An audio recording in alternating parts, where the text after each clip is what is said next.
This podcast is brought to you by Blackaby Ministries International. To find out more, visit blackaby.org.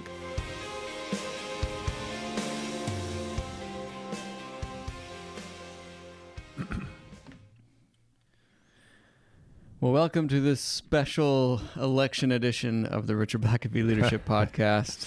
My name is Sam, and I'm your host, and joined, as always, by Richard Blackaby. Good to see you, Richard. It's good to be with you, Sam. We'll make a note at the top here that we're recording this on Monday, so it's the day before the election. This will air on Tuesday, November 3rd, Election Day in the United States. It's a pretty big deal.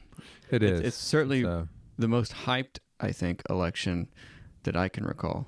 I think you have to go back a long ways to find something this capturing public attention. Yeah. And we weren't doing this podcast 4 years ago, so this is our first time to do this. We're not doing it, as you said, live as returns come in. We're doing it the day before. But what I wanted us to do is just have some thoughts on elections, period, that you could apply to any election, anytime.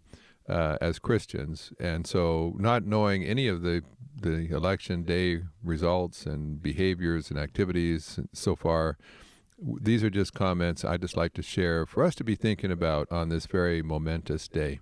Good. Well, why don't you? I always like thinking about first principles or just thinking through things not in a specific context, but what are things that are sort of outside of each specific context. And so why don't you start us off here, walking us through how we as Christians, as leaders, can approach an election of this magnitude. Yeah, and I think it is important to always settle those principles ahead of time. So that when the specifics come along, you don't just chuck everything out and say, yeah, but this is different. This is Biden and Trump, and then the next election. Yeah, but it's different. No, principles apply in every case. You could just apply them to each election. And so here are just some thoughts. I think that we know these things, but it's good to be reminded of them, especially when emotions get high, as they are around this election. The first one is simply a truth that we really have to continually remind ourselves of, and that is that regardless of who wins the election today, God will be just as firmly on his throne ruling the universe as he was before the election. Mm-hmm. God's kingdom continues to advance. He is in no way hindered by this election. He'll still accomplish his purposes. He's not caught by surprise. He has known since the beginning of time who would win the 2020 election in the United States. And regardless of who wins, God is in control. And Romans chapter 13, verse 1 says, there is no authority except from God, and the authorities that exist are instituted by God. And so the Apostle Paul, and now Paul wrote that in an age where there were Roman emperors that were treated like gods, that were often very corrupt and depraved and immoral, and who were responsible for beheading, executing Paul and Peter and perhaps some others. So, and these are emperors who were throwing Christians to lions eventually. So when Paul says whoever's in power is at the discretion of God, God's in control, that meant a lot, because those same people might literally have Paul executed. So for him to say, don't sweat it when you see someone perhaps in government that you don't like or that you didn't vote for, don't think the world's come to an end. Mm-hmm. God's still in control. And I just see a lot of people that have almost apocalyptic kinds of fears right now, that if this person is elected, the world is coming to an end. You mean this isn't the apocalypse? But I tell you, when people start saying that, when people literally are fearing for their life if a certain candidate is elected, or they're fearing disaster and the end of nature or civil war or whatever else, the end of democracy. When you hear that, certainly our choices have consequences, and you can vote in one way and have a different consequence than if you voted another way. But whether it's an end to life as we know it, Probably not. And most of America's been through lots of very emotional, hard-fought elections that were spoken of in apocalyptic kinds of language back when you had Adams and Jefferson competing against each other. You thought the world might come to an end if the right party didn't win, the right person, but it carried on. And I think we can have some confidence that although it will certainly affect us in some ways, the different policies, I think we could probably still go to sleep at night and know that we're not in immediate grave danger. And so just trust God with the process. Vote, participate, do what you can. But at the end of the day, you're going to have to just leave the results and the future in God's hands. Yeah, just step back and take that broader view of what's happening. Yeah, and second, I would just say, that kind of goes right along with that, don't be anxious. Philippians 4:6 says, be anxious for nothing. Yeah. I think that includes elections. Yeah, it's a very timely verse. Yeah, and I see a lot us. of people very, very anxious. Now, this is, I think, the Christian approach is do all that you can. You know, don't sit back on your couch and not participate and then complain about the result. If you didn't vote, you don't have any right to complain. Yeah, it's not a license for apathy. Yeah, but once you've done what you can, at the end of the day, you have to put the results in God. Leave the results in God's hands. Yeah, and whatever happens, God will still be in control. So do what you can, and then don't worry. You've done what you can. You couldn't have done any more. So at that point, just don't. Of course, worry does nothing. And I see a lot of Christians right now surrendering a lot of joy and a lot of peace in their own life and in their family because they're worried. And I would just say don't do that.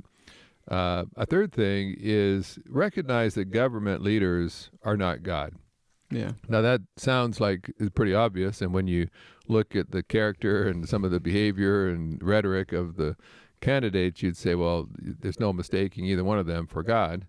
But oftentimes we put way too much trust and confidence in people. Yeah. And we really want people to do what only God can do.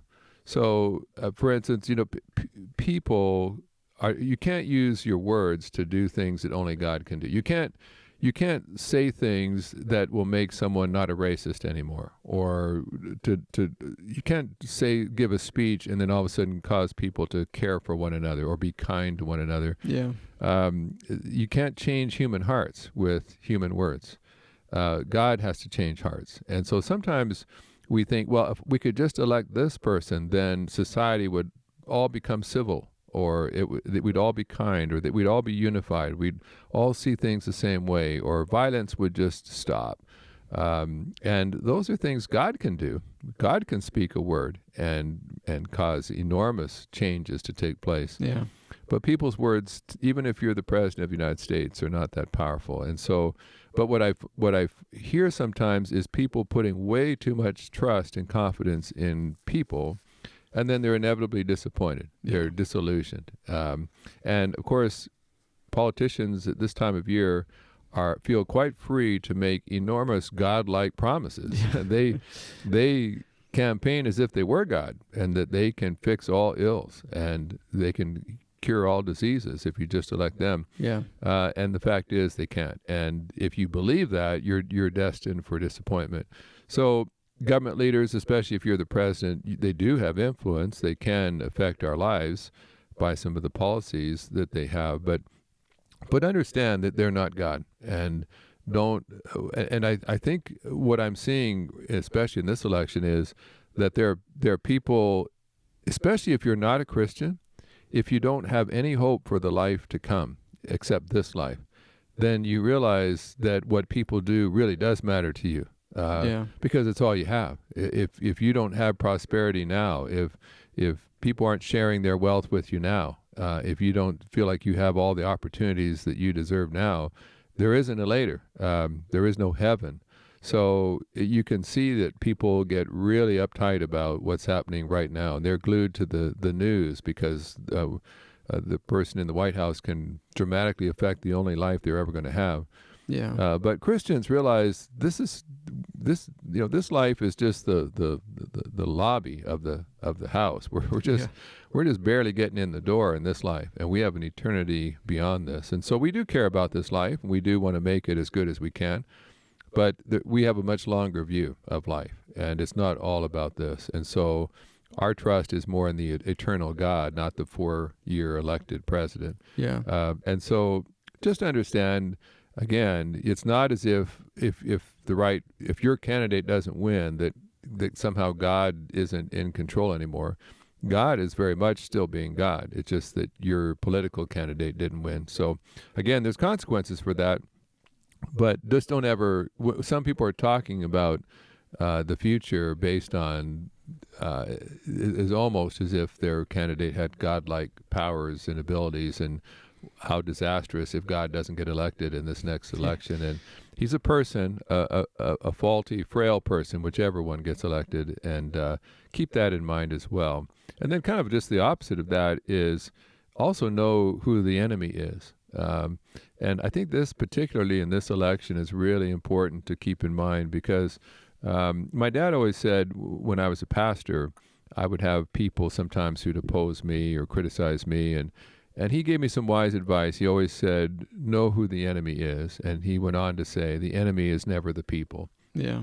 There's an enemy much more sinister, much more evil and cunning than even your fiercest critic. And of course, that's Satan. That's his spiritual forces of evil. Ephesians calls it the power of the air. And people can frustrate you, and certainly people can become tools of the enemy. They can become willing instruments of the enemy. But ultimately, they're not the enemy. And I think we really need just to emphasize that if people vote differently than you, that doesn't make them your enemy. Right. You have now, in this polarized society in which we live, there's a lot of people who feel like they do, and I literally know families that are breaking up, that won't have certain family members over for Thanksgiving because they're not voting the same way they are. And I would just say that's really a shame that you let your politics be that divisive to you. Your relative who voted for the opposite person is not an enemy of yours. They have a difference of opinion, but that doesn't make them evil. And I think that's the real danger in this election, is that not only are we just having a difference of opinion, which has happened since the first contested election. Of course, George Washington never ran against anyone as president, so not till after him was there really a contested election. But there's always been two sides and two parties sort of campaigning and disagreeing, and that's just part of a healthy democracy. But in recent days, we've demonized people that don't agree with us, and you see someone with a different political sign on their front lawn than yours, and all of a sudden you don't want to talk to them, or you immediately think the worst about them, or you might even say something unkind about them. And I would just say, someone who's in a different party than you is not an enemy of yours. There's a much more sinister enemy that wants to destroy America, and that's who we need to aim our guns on, not fellow people. And in fact, I would go out of my way to try to be kind to people, even those that I know don't have my political viewpoints. Can you be loving toward them and kind, and realize you may be misguided? I may question some of your thinking powers, and perhaps even some of your intelligence, but you're not an enemy. Yeah. I need to still love you because we're fellow citizens. Yeah, well, just this leap that has been made in recent years to vilify any difference of opinion, and not just say, okay, well, that's a difference of opinion, and that doesn't mean that this person is evil necessarily. And so, but it takes effort to think that way. And so I think the easy route is to see the political sign or whatever and just jump to, oh yeah, well, I know everything I need to know about that person, and then take the easy way out rather than to think about who they are as a person. And when I talk to people, I always ask them, if they tell me they're voting, and I'll ask them, now what has led you to to that conclusion? What has led you to that position? Now, some people, I don't think that they have really thought through with the things they tell me are just a bunch of slogans and stuff they maybe saw on the news. But there are those that have agonized over certain things, and they've come to a position, and I may completely disagree with what they've concluded, but I can respect the fact that they have been on a personal journey, and that's where they came out. And I believe that they mean goodwill for the country, and even if I feel like what they're hoping for may not bring good to the country, that's their intent is. And so, I think that's just important, and I think especially Christians who have been commanded by our Lord to love our enemies. This is a great opportunity to practice that. And they're not our enemies, but let's love people who are different than us. And then maybe just a fifth thing before the break is there are no buts to Christ likeness. It's interesting. Last week or so, I posted something on Twitter. Basically, I just listed the 9 fruits of the Spirit in Galatians, and it just says love and joy, kindness, gentleness, self-control, and so on. And I just said Christians ought to be demonstrating the fruit of the Spirit even during elections. And that seemed to be straightforward enough. In other words, a lot of people have said the fruit of the Spirit is basically just a description of the character of Jesus. And if Christ is living out his life in us, we're going to act like Jesus. We're going to have his character, and we should be striving for that.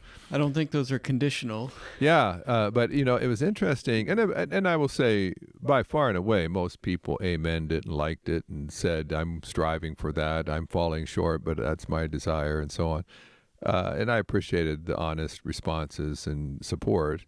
But there were several that would say things like, are you saying that you have to be kind to Democrats or Republicans or abortionists or different categories of groups that obviously people felt really strongly about, and it really took me back that supposedly these are Christians saying, "Are you saying that you have to be Christ-like toward people that vote for the wrong party or that aren't against certain things that I'm against?"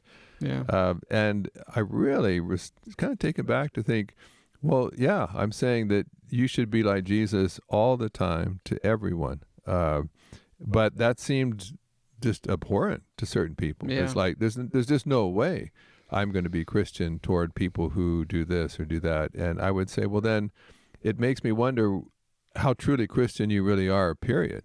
Because Jesus...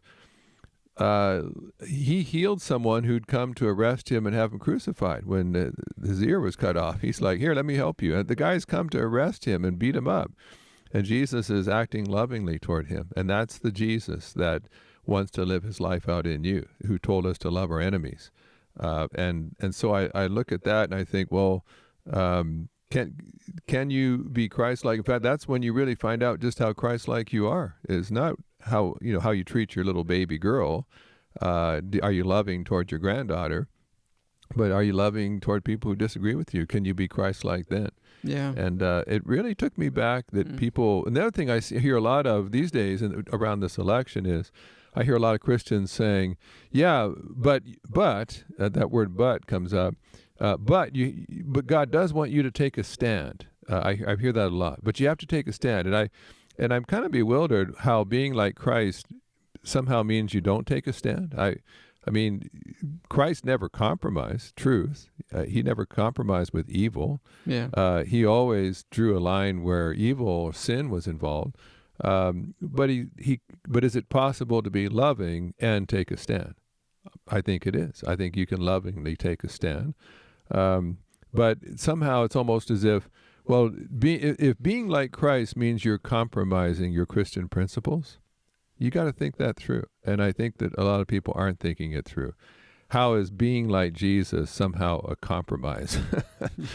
I think Jesus intended for us to always be like him, because in Galatians 2:20 says it's him that's going to live out his life in us anyway. So when you go to relate to someone who's different than you, say, Jesus, you take the lead here. what do you want to do? How do you want to love this person through me? But we sort of want to get the reins back of our life at that point, take the steering wheel and say, there's no way I'm going to be Christ-like. I'm going to be loving or kind or gentle to that person. Yeah. After all, like, look at who they're voting for. And I would say, well, this is all the more reason to be like Jesus in such a time as this. And I'll tell you, for right or wrong, there's a bunch of non-Christians these days. I heard from one the other day who basically was just appalled and offended at how arrogant and virulent some Christians were with their political views. Very attacking of the other side. And I would say, now it's fine to have strong opinions, and it's fine to have convictions. But when you just start getting ugly toward people you disagree with, do you understand that presidents will come and go? Even if your guy gets elected, he'll be having to run for office again 4 years from now. But you may have turned someone off to Christ for the rest of their life because they saw how ugly a Christian can be when they're not getting their way, or when they really want to denigrate people that disagree with them. And I would say, be careful what kind of lasting impression you give someone during an election cycle that happens every 4 years. Just have your convictions, take your stand, but take your stand in a Christ-like way. It is possible to do both, and don't put a but in your being like Christ. Don't say I'll be like Jesus, but if someone isn't like Jesus to me, then I'm giving them both barrels. Yeah, well, I'm afraid we've conflated sort of the conservatism with Christianity, and I think that is to the great detriment of Christianity, ultimately. Well, let's take a quick break here, and we'll come back in just a minute. Join Richard Blackaby on November 10th for a virtual interactive men's conference. Hosted by Iron Sharpens Iron, this virtual event will be from November 10th to 14th and features over 30 speakers. Find out more and register at ironsharpensiron.net. Well, Richard, just before the break, we saw your first 5 principles when facing an election, and whether it's today's election or the midterm elections in 2 years or local elections, whatever it is, these are principles that we hope our listeners will take and apply to any election that is in their society. Obviously, this is focusing on the U.S. presidential election. But maybe before we finish today, I think you have a few more principles that we can take with us as we think about this election. Yeah, a sixth thing just to make a comment on is that Galatians 6:7 says, we reap what we sow. And we don't always like the condition of America. But and elections tend to kind of bring out the worst in where America is at the moment. But it doesn't come out of nowhere. What you're seeing today, we are reaping what we have sown. Yeah. Either churches that weren't doing their job, Christians that maybe weren't caring for the poor the way Jesus wants us to, the Christians who weren't active in social justice and trying to defend the rights of the oppressed, wherever that might be. And so you get pushback, and often what happens is when God's people don't step up and do what God's people ought to do, other players get in the game. Other people fill the vacuum, and then the church is appalled and says, well, why are these evil people, these ungodly people in places of power? Why have they gotten a following now? Why are people voting for them? And you'd say, well, in part it's because we dropped the ball. We didn't do what we should do, and now other people are clamoring for it. When people see what real Christianity truly looks like, it's very attractive. It's very appealing. But if they see kind of a cultural Christianity, just a surface name-only Christianity, it turns people off. When it sees Christians acting just the same way the world does, people say, why do I have to go to, I don't have to go to church to act like the world. I can do that without going to church. So sometimes when you're appalled at how people are behaving, or maybe even the results of an election, saying, how could we get to a place where people would elect blank? Then I think we need to understand we get there by sowing the wrong things, and eventually you reap the wrong things. And so if you're not happy with today's results, then I would say you may want to change what you're sowing and what your church is sowing and how you're raising your kids. And there may be some things you need to do personally with your schedule and your finances and your time and your prayers. But if you don't like what you sow, what is reaped today, don't keep sowing what you sowed yesterday. Change that up. And I think maybe sometimes I feel like God allows the church to have a wake-up call so that it's appalled enough that it changes its behavior. And then a seventh thing, which I think we can't say enough, is just watch your mouth.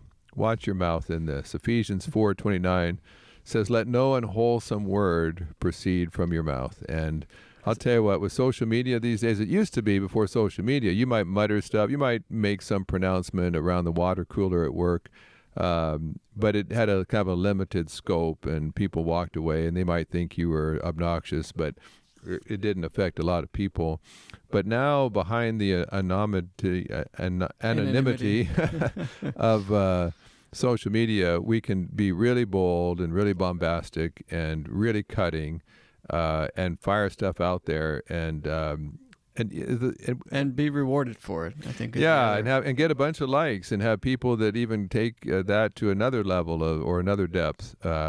And I would just say, again, we also can't say this enough. Remember, what you put on social media stays on social media. Yeah. And once your anger and your temper and your disappointment have cooled off, some of the hurtful things you said still lingers on. And so especially as a Christian, and especially in these very volatile times, measure what you're saying, and more than likely you probably need to tone down what you're saying a little bit less vitriolic as maybe it first came out, and just measure those words before you hit send or post.